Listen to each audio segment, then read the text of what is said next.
چه خیلی شما میتونید که بایگریتون از دست ندید. بایگری همین پول جمع کردن و کار کردن یک نیک بو از دست دادن در کار نیست.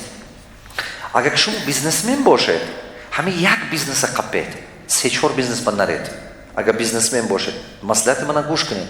چیم 5 تا 3 تا یا 4 تا بیزنس مایدهک ساختن لوش یک تا بیزنس کلون سازید. اگر شما بیزنسمن باشید چرا که همون کار تکرار به تکرار کردن میگیری آسان میشه. این همون کار است که شما پروفسیونال میشید. اما وقتی که آدم یک کار کردن گرفت 5 سال 10 سال 20 سال همون کار به تو سرمو توانا میشی با قوت میشی بیشتر میفهمی نسبت دیگه کارا.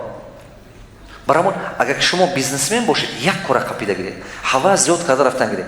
نه اگر شما همتون رنگ مثال گویم سپورتسمن کار میکنید من یا زوزده میگم یا که شما همچون رنگ وای 3 تا راه هست یا که شما رنگ متخصص هستید منیجر هستید یا که پول جمع کرده هستید یا که رنگ کنازوزده هستید یا که آرتیست هستید یا که نمیدونم یا دکتری با قوت هستید یا که شما چیکار کردن در کنید نگاه کنید هست راه بیزنسمن پوت بیزنسمن значит یک بیزنس کرفته کلون کرده روید بهتر یک بیزنس